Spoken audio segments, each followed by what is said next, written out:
How we doing, everybody? UFC Thoughts here, and today I'm going to be going over my picks and breakdown for every fight on UFC 309, Jones vs. Miocic on November 16th, 2024. Timestamps in the comments below. Let's get right into it with the first fight of 13. We start with Veronica versus Eduarda Moura. By the way, I'm sorry if I sound a little stuffy. I got a really blocked nose, so you're going to have to deal with it, in fact. I'm going to go with Eduarda Moura in this one. It is a tough fight to predict because Veronica is going to be a significant bit quicker than Eduarda Moura on the feet and is going to be a lot better on the feet than Eduarda Moura. But I think Eduarda Moura, up a weight class, not having to cut as much weight to get down to straw weight, where she missed weight both times. She's not going to have to drain herself as much to get down to those lower weight classes. She is a big woman, 5'6" at flyweight. She was fighting at strawweight for a while. She isn't that old, because Veronica usually has like a crazy youth advantage on most of the women she fights. She's not going to have a crazy one here because Veronica she just doesn't fight all that often. Veronica, she is a little low output. She'll get like a little squirrely in the pocket, like picking pocket shots when people get up close with her, and like clinch exchanges when they're not going for takedowns. Like JJ Aldrich a couple of times in their fight, she would just get in the clinch and just hold like the back of Veronica's head trying to get like a tie clinch, and Veronica would just go like, and then like throw a bunch of like hooks to her body and uppercuts at her head, like dirty boxing. And I was like, well, I don't know if that's going to happen against Eduarda Moura. Now, I am a firm believer that Eduarda Moura isn't all that good. She came into the UFC, very touted prospect, 9-0. She beat the shit out of Ruiz, Canejo Ruiz, I think is her name. But she's also tiny, so that's kind of the thing there. But I think Eduarda Moura, not as drained. She's not going to be as slow. Her cardio isn't going to be as bad, I hope. Because I don't think she finishes Veronica. I think what's going to happen is Eduarda Moura, I think she's going to take the first 2 rounds, and then I think Veronica is going to pour it all on in the third, but it's going to be a little too late for all those punches you got there, Veronica. I think Eduarda Moura, and honestly, I think the second round could be a little close in this fight, but I think Eduarda Moura is going to glock the first 2 rounds by making it a bit of a boring, stinky performance, trying to clinch her way in, trying to get trips in the clinch, get to the back of Veronica and try and just dominate her for the first first 2 frames, but then she's going to be gasping for breath, most likely in the third round, be a lot slower. But I think that the effect of her cardio isn't going to take hold until the third round. So I'll comfortably pick Eduarda Moura 29-28. I'll go split decision because women's MMA is that shit. But I think Veronica as long as it is on the feet, she will most likely win a lot of the exchanges just because she is fast, and she does kind of fight like a Michael Venom Page where she's so out of range. She has short arms, but she likes to fight out of range and then like blitz her way in or counter you on your way in, which is kind of hard for some fighters to deal with, but I think Eduarda Moura is going to do A-okay for the most part. I think she'll just make it a stinky fight, if I'm being honest. We move to Bassil Hafez versus Oban Elliott. I'm going to go with Bassil Hafez on this one, man. This is a tricky fight. Again, a tricky fight, I say. Oban Elliott did look massively improved in his last fight against Preston Parsons, especially in the striking department. I just think that it's going to take a wild guy like Bassil Hafez.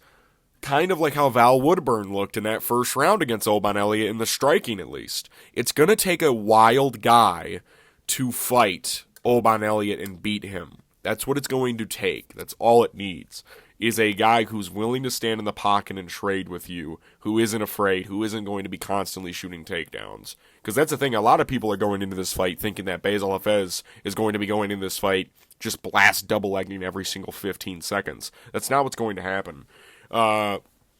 He didn't do that at all in the Gall fight. He stood up with Gall for a majority of the fight. I think Oban Elliott, in fact, is probably going to be wrestling a little bit in this matchup, just because I think Bassil Hafez probably has the power advantage in this fight. He doesn't have the technique advantage. Oban Elliott definitely has a better jab, a better right straight, just basically better everything. But I think Bassil Hafez is able to get in those pocket exchanges, and we've seen when you're able to get in the pocket with Oban Elliott, he gets a little loosey-goosey when it comes to the hand height, and he gets clipped for it. I mean, Val Woodburn clipped him a couple of times in their fight, almost to the point where Oban Elliott had to stink up the entire fight. You're not going to be able to do that against Bassil Hafez. You're just not. This guy goes at 100 miles a minute every fucking fight. Every fight, every minute, every round. Well, the third round, he definitely drops off, but he definitely goes at a higher pace than I think what Oban Elliott would like. Oban Elliott is going to be a little bit younger than him, and the size advantage isn't really crazy for him either. He will have the technique advantage. I think Oban Elliott's going to try and stink it up. I don't think he's going to be able to against a guy like Bassil Hafez. I think Oban Elliott is going to be looking to clinch a lot and counter-strike a lot. Oban Elliott, he usually tries to go for a jab, tries to set up the 1-2 very heavily. I think Bassil Hafez is going to be able to land his counter hooks on Oban Elliott, catch him coming in, and Oban Elliott's going to get rocked and then resort to counter-striking and clinching the entire fight. Because we've seen when Oban Elliott gets cracked once, he don't want to get cracked again. He'll wrestle his way to the rest of the fight.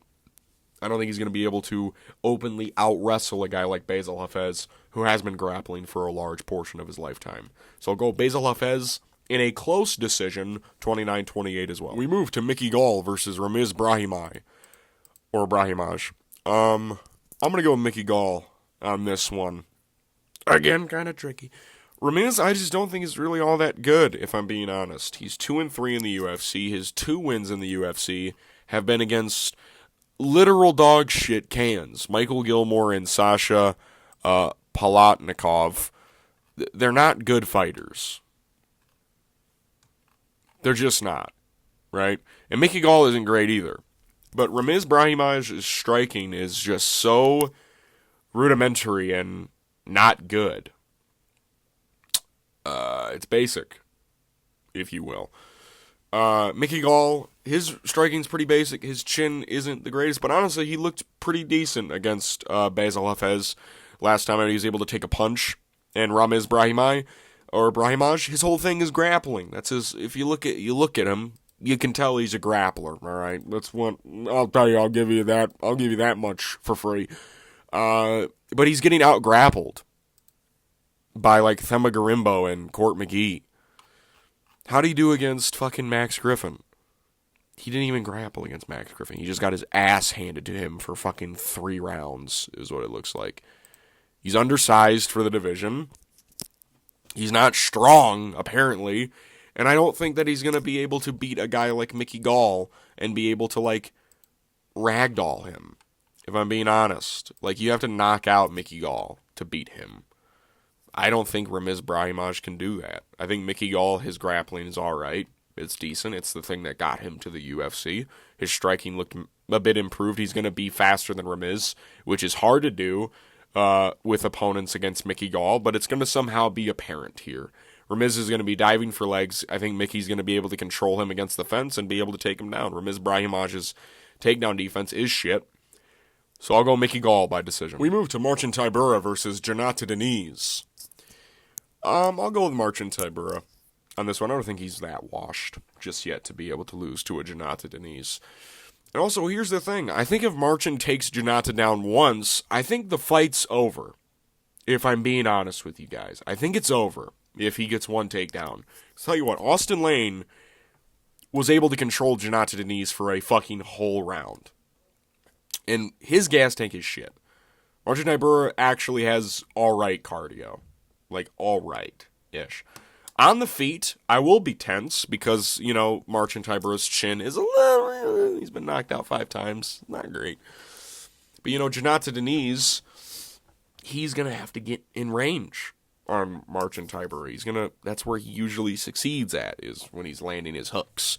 His leg kicks also. But I think Marcin Tybura, we've seen him be able to take damage early in fights and then be able to get takedowns. Like, even in the Spivak fight, even though he did get subbed, he actually took down Sergey Spivak in that fight. That's how that fight got to the ground. He got beat up a little bit by Tai Tuivasa, and then he fucking subbed him, right?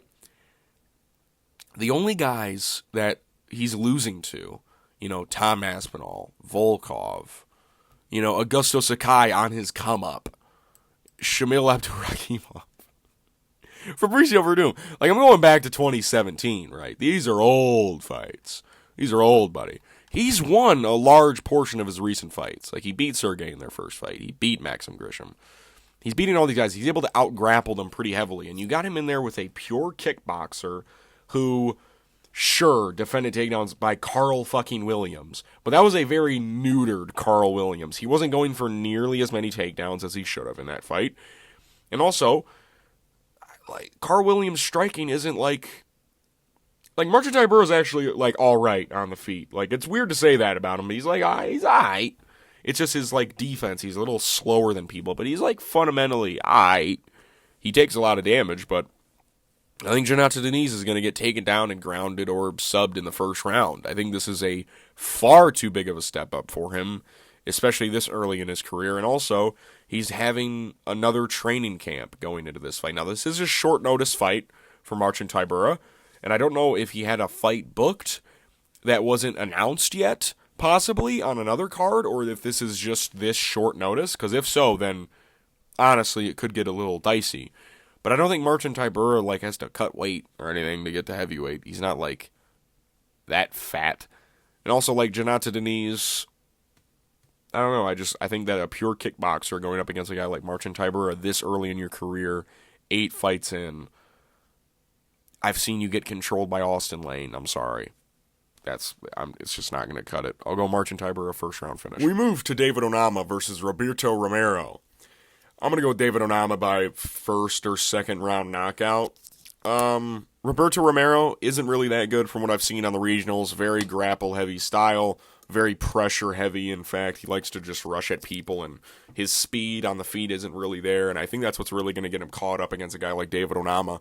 Because David Onama, I'll tell you this about him, he does not move his head. His head movement is pretty bad. But Roberto doesn't have the speed to be able to capitalize on such a mishap in the game of David Onama. And also, David Onama hits pretty fucking hard, and he's not very, like, his lack of awareness in the ground game has definitely improved a lot since he's gotten to the UFC. Gabriel Santos, that fight, even though Gabriel was landing on the feet and rocking David Onama was still competent on the ground and able to reverse his way out of position. Same in the Jonathan Pierce fight. And Nate Landwehr as well. He's got bricks for hands. He hits very hard. He's a big dude for featherweight. That is something about David Onama, is that he is very big, which I do think plays into his cardio in a way, because he's 5'11". He's a big dude for featherweight, so I imagine he cuts a considerable amount of weight. Roberto Romero didn't even make weight for his last fight, so I'm honestly going to be shocked if this fight even goes through come Saturday. But Roberto Romero, smaller for the division, pressure wrestler, heavy style fighter. His striking is very subpar. I think David Onama is going to counter him, catching him in. And Roberto does favor the clinch game, which I think David Onama has a very underrated clinch game himself. I think his tie clinch is very good with his knees and elbows in the clinch. I think he's going to be able to rock Roberto there. So I think he's going to knock out Roberto in the first or second round, because David Onama does have bricks for hands. We move to Jim Miller versus Damon Jackson. I'm going to go with Damon Jackson, sadly, on this one. Damon's actually moving up a weight class, which is something that, I actually like to see him do. I think his cut down to featherweight probably hurt his chin and cardio quite a bit. But I think that's also something that I'm going to use as reference for Damon Jackson in this fight, because Damon Jackson, he's been fighting, in my personal opinion, besides, like, Bobby Green, of course, better competition than Jim Miller has in the past couple of years. Like, Chepe Mariscal, in my opinion, is a very talented fighter, and Damon Jackson was able to survive that. I don't know if Jim Miller would be able to.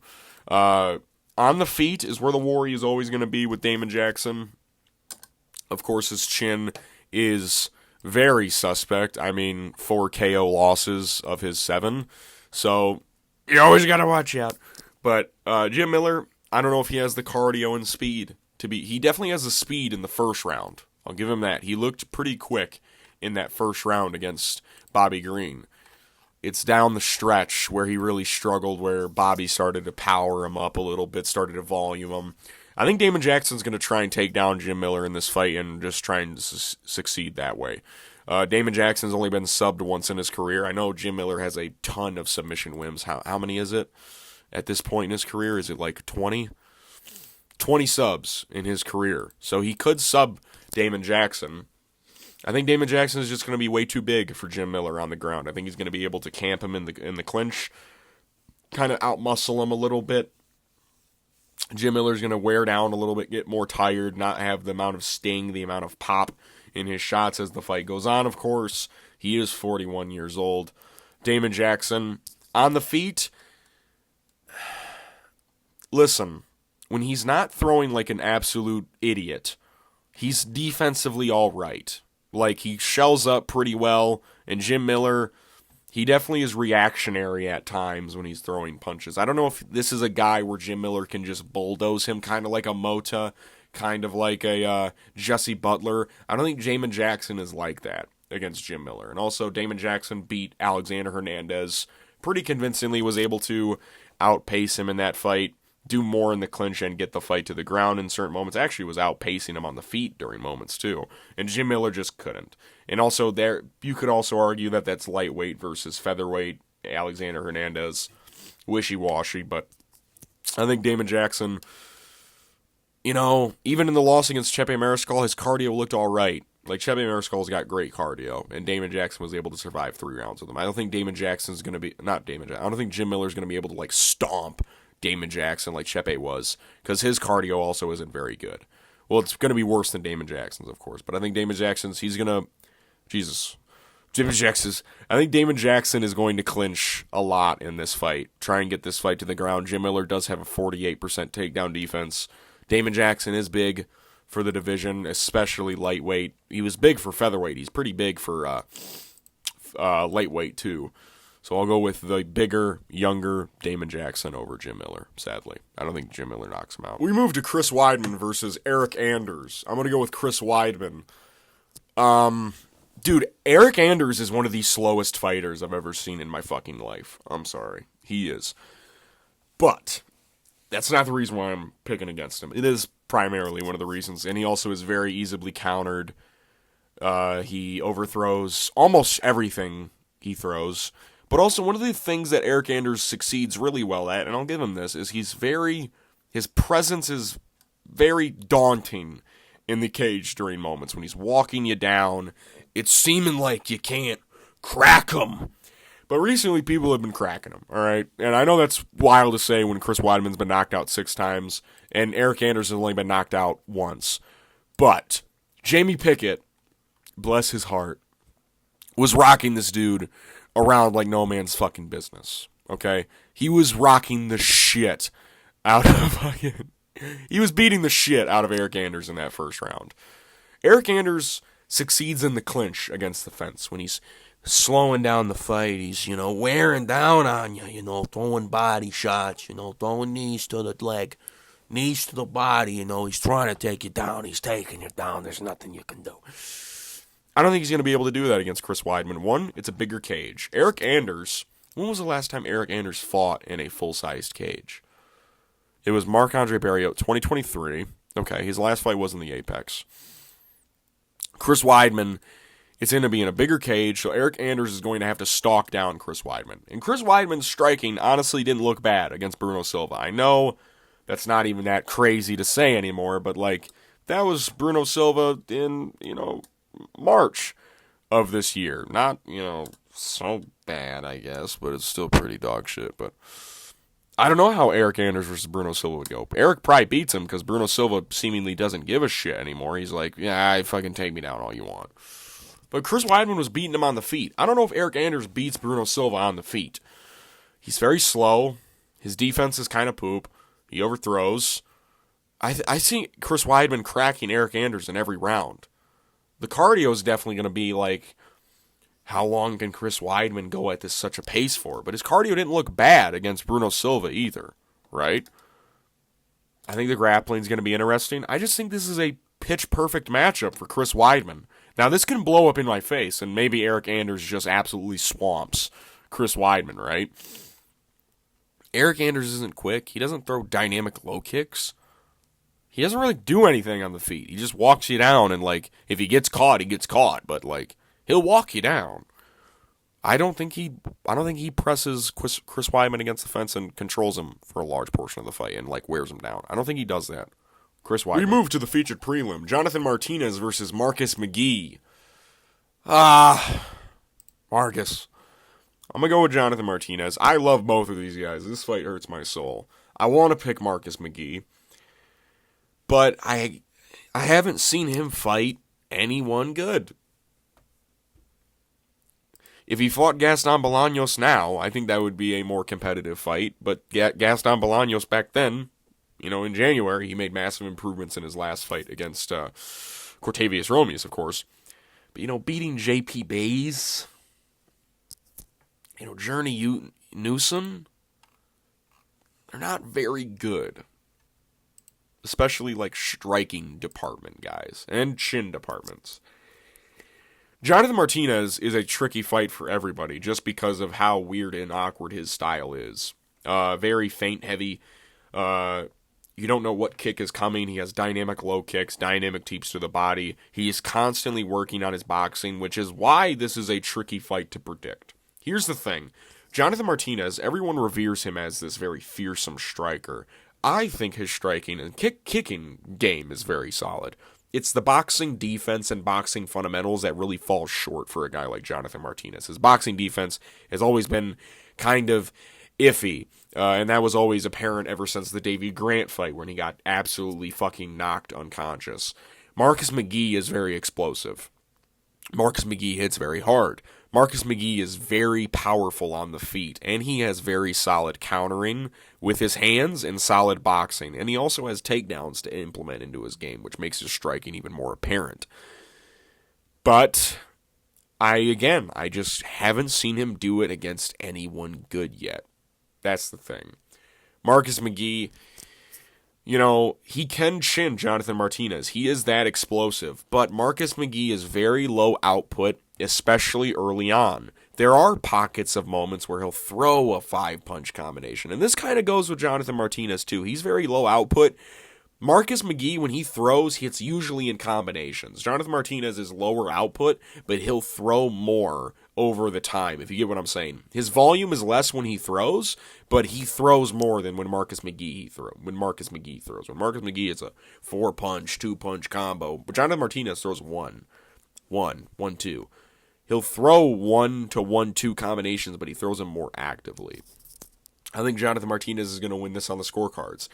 I think that if you take away Marcus McGhee's legs, it vastly changes his striking game, which he is very explosive, very blitz-heavy, very in-your-face about everything. I think if you take away his legs, I think he becomes very null and void in a fight against a guy like Jonathan Martinez, who will struggle in the boxing department if Marcus McGhee is able to get in there.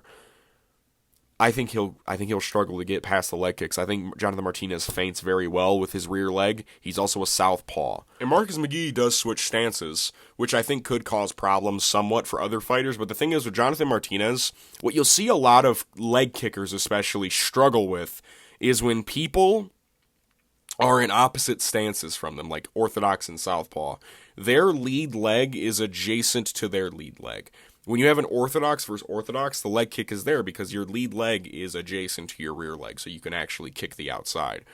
Jonathan Martinez has very good switch leg kicks and very good inside and outside leg kicks. I don't think it really matters what stance Marcus is in. I think Jonathan can chew up the body a little bit because Marcus McGhee, he's kind of like Israel Adesanya in a way where when he's exiting an exchange, he has to, look cool when he's exiting. I always hate that when Israel does that. He's like, oh, I'm in a movie. But Marcus McGhee, he'll drop his hands. I think that's a moment where Jonathan Martinez can capitalize with a teep to the body. Marcus can win, and he is very talented. He is. He hits very hard. He's very cool on the feet, 100% finish rate. But I just haven't seen him do it against the competition I'd like to see him do it against going into a fight against a guy like Jonathan Martinez. That's it. I think Jonathan Martinez wins on the scorecard. We move to the start of the main card. Mauricio Ruffy versus James Llontop. I'm going to go with Mauricio Ruffy on this one. Probably going to be a confident pick. Late first or early second round TKO. James, listen, kid's tough. Very tough dude. Problem with him, he's just not technical enough. And he also gets leg kicked very much. He overswings on a lot of things. And Mauricio Ruffy, if you guys forget, he is a fighting nerd, so he does have plot armor, okay? For right now, at least. For right now. Until one of the 4 lose, they all have plot armor. Maybe it's this Saturday, who knows? I think Mauricio Ruffy is very slick, very hard to hit, honestly. Now, that shouldn't be, because he keeps his hands very low. He's very karate style, he's kind of low output at times, honestly, but he enters this flow state where he just is landing on all cylinders. And James Llontop overswings a lot, throws a lot of hefty right overhands. He's taking this fight on short notice. He is coming off pretty bad fight. Not bad fight, but pretty big beatdown from good old fucking Slava Claus. Was that in August? That was August 24th. Dude's big for lightweight. Probably cutting a shit ton of weight. He has a lot of sloppy weight anyways, James. Like I said, wild on the feet, just not very technical during times. He'll swing these meaty overhand rights, and he'll leave his chin just very, very exposed. And I think that's where Mauricio Ruffy is going to catch him. The leg kick is there because James Llontop is so heavy on the lead leg, doesn't have very big calves either. And that's what Slava Claus had a lot of success of doing, was setting up his head kicks with his low kicks and being able to set up the body kicks as well with the low kicks. And there's a lot of like area to work with in the body, especially with a guy like James, which is weird for me to say that for a guy who fights at lightweight. Not very in shape as James Llontop. The guy got a lot of sloppy. But Mauricio Ruffy, like I said, probably the slickest of the fighting nerds, if I'm being honest. If we're talking about like flow state wise, he is very sharp on the feet. His pull counter is very nice, and that's what I said. I think that's what he's going to catch him with. His leg kicks are good.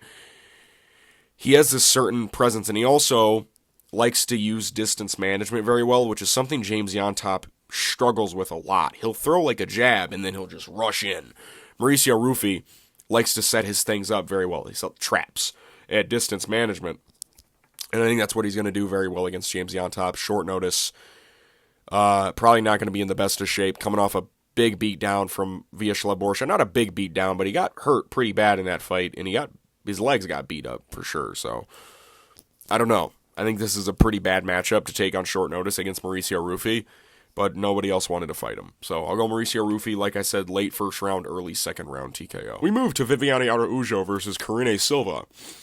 I'm going to go with Karine Silva on this one. I like her finishing potential. She's actually looked pretty solid in her UFC tenure, besides maybe like that third round, I guess, against Ariane de Silva. I think on the striking number she got outstruck, but I don't remember that. And I can't rewatch that fight because for some reason UFC Vegas, 91? You can't watch any of the fights on there. So I don't even know. But Viviane, she's old, 37. I don't like to see a WMMA fighter over the age of like 34. If I'm being honest. So 37, you're getting up there, lady. Karine Silva, very good. You know, she's got the grappling chops. She can submit people. She can knock people out. She's better on the feet than Viviane Araujo. Viviane is just kind of on her way out. That's like the only way to put it. Karine Silva's pretty big for women's flyweight, so I think she'll be able to outstrike Viviane. Viviane often is reaching, trying to get people to the clinch, trying, gauge her range. Not gauge your range, but like trying to force you against the fence and be like, yeah, and then get on you. I don't think she's going to be able to do that against Karine Silva, because Karine Silva, I don't think she's scared of like the ground exchanges with Viviane Araujo. Like Viviane Araujo, even though like she likes to get to the clinch and shit, only has 4 wins by sub. Karine has double that. So, I think that Karine Silva has more chances to finish this fight than Viviane Araujo. I think she's going to be able to do more damage. And even if it does get to the grappling exchanges, she does have the wrestling chops, the grappling chops to be able to manipulate certain positions. So I'll go Karine Silva. Maybe she finishes Viviane Araujo. She is older. So, I don't know. I'll go Karine Silva. Anyway. We move to the featured fight. Bo Nickal versus Paul Craig. We go with Bo Nickal by first or second round knockout. Listen, I would love for Paul Craig to somehow fluke it against Bo Nickal, because I think that would be so fucking funny, just because it would be yet another guy where it's like, dude, fucking the only loss that they have is fucking Paul Craig. But here's the thing, Paul Craig's striking is terrible. His reaction time is dog shit. His striking speed is dog shit. He literally has a right side body kick. That's it. It's literally it. He has the reaction time of an elderly grandpa when it comes to strikes to his head. He legit doesn't move his head. He'll back up laterally, or linearly rather, in a linear path and just get cracked. Bo Nickal does have some speed to him, and he does hit very hard. Whether or not you like it or not, he isn't, bad on the feet. He's massively improving, and I imagine he has massively improved since the Cody Brundage fight. I don't know why I blanked on his name. A UFC 300 main card athlete, by the way, is Cody Brundage. Yeah, but Paul Craig, it's not like he's going to take down Bo Nickal. If he takes down Bo Nickal is in for... He's never going to be anything. I'll let you in on that. If Paul Craig is able to get you down, all right. Bo Nickal shouldn't shoot a takedown against Paul Craig. He doesn't need to. He can honestly knock him out on the feet very easily. It's what I said when I picked Caio Borralho against Paul Craig. Because up to that point in Caio's career, he was mostly taking people down. Using his ground and wrestling skills. Because that's what his base art was jiu-jitsu and grappling.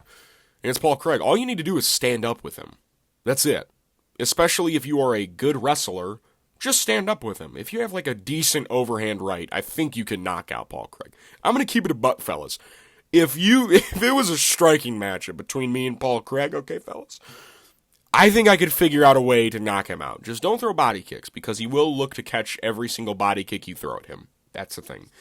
And Bo Nickal, quite frankly, he just misses head kicks and face plants. So I think we're going to be pretty good. Yeah, I think Bo Nickal knocks him out, though. Speed, power difference, Paul Craig striking is shit. I like Paul Craig. He's a very solid dude, very funny, but he's just striking and just isn't great. He's going to be bigger than Bo Nickal, but I don't think that really matters when you're not good at fighting. We move to the co-main event, Charles Oliveira versus Michael Chandler. This is going to be a shock to you guys, but I think this fight plays out majorly like the first one did. I'm going to go with Charles Oliveira by first or second round TKO. Michael, he's older, 38 years old, hasn't fought in 2 years. Literally. I think it's literally 2 years almost to the day, if I'm being honest, because his last fight was against... No. Wait, yes, that was 281 when he fought Poirier. That was 2 years ago. Okay. I don't know if it's to the day or not, but you get the point. But yeah, Chandler, very aggressive in the first round, very powerful. Boxing's all right. He can wrestle very well, very powerful, very explosive in the first round. A very hard matchup for anybody in the first round. But I don't know if he has the power to knock out Charles Oliveira. He does, but I don't know if he has the finishing, ability to actually finish him. Because Charles Oliveira, it's like one of those things where he gets hurt so much that it's kind of not new to him, so he's able to recover very well. Now, honestly, I would be so heartbroken if this is the fight where Charles Oliveira just goes out cold. I couldn't take Max Holloway and Charles Oliveira back to back, if I'm being honest with you. I know Charles has been TKO'd before, of course, like Paul Felder did with elbows, but he's never been out. If he got fucking Ferguson when Michael Chandler front kicked him, I would cry. Here's the thing, and I bring this to you because it's a real thing. I honestly think this fight could be a little interesting. Because it is 5 rounds, I think that Charles Oliveira, as the fight goes on, will just progressively get better and better and better and better as the fight goes on. Here's my worry, is that Charles Oliveira, for some reason, in the first frames, just does what he does when people offensively wrestle him and take him down. He just tries to play jiu-jitsu off his back. I would hate to see that happen, but we've seen him do it against Arman Tsarukyan and Islam Makhachev.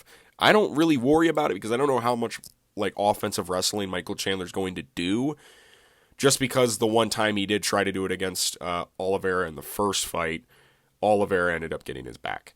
So I don't know if he's going to willingly get into the ground exchange. I don't think he will. I think he'll try and look out for a finish in the first round just by knocking out Charles Oliveira. I will say Charles Oliveira doesn't look in the greatest shape for this fight. He honestly, his physique looks like it's digressing, if I'm being honest. It's getting worse.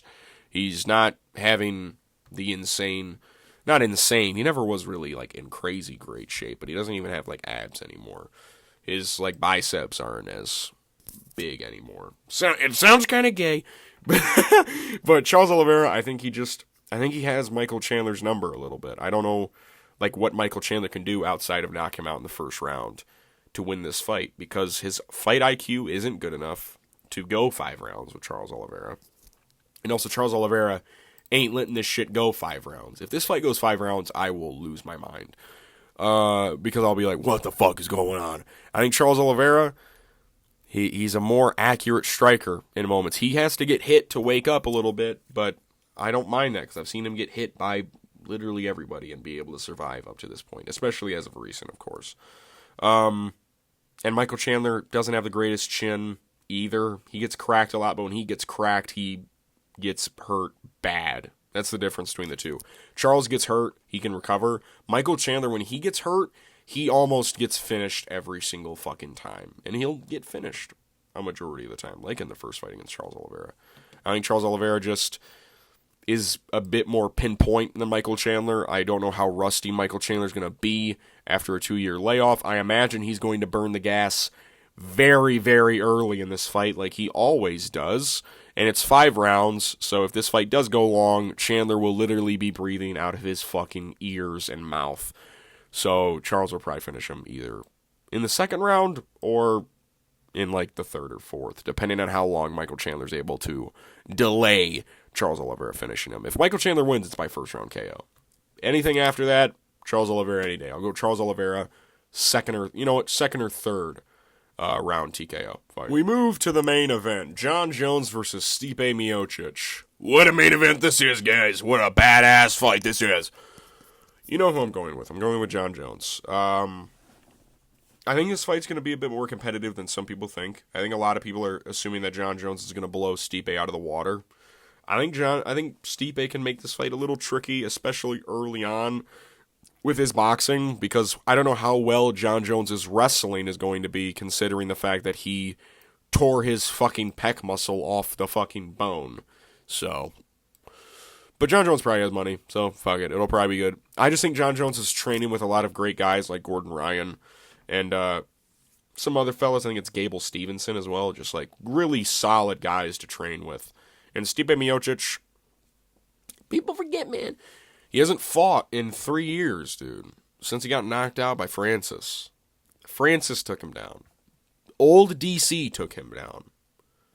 I think Jon Jones is going to be able to take down Stipe Miocic. But I think on the feet, it'll get a little hairy. Because Stipe is pretty good on the feet, of course. I think he was a Golden Gloves boxing champion on the come-up when he came into the sport. But Stipe, he's just too old. He's 42 years old, man, and I get heavyweight is a division where age doesn't really matter, but it kind of does when you're not active at all. So, Stipe, love you to death. I just think that Jon Jones, I think on the feet, like I said, it'll be a little hairy. Jon Jones will be able to use his reach, be able to go for the low kicks. I don't know. We still don't know what Jon Jones looks like at heavyweight, dude. The Cyril Gane fight wasn't even really a fight. There was a dick kick, he evaded one strike, and then got a takedown and subbed him. We still don't really know what Jon Jones looks like at heavyweight. We just have like a view of him absolutely dominating Cyril Gane. That's it. We haven't seen him face really any hardships besides a low kick, right? I think he's going to beat Stipe Miocic, but I think old man Stipe, I think he can land some stuff on Jon Jones. Jon Jones is susceptible to hooks. That is something. And Steve, He's got a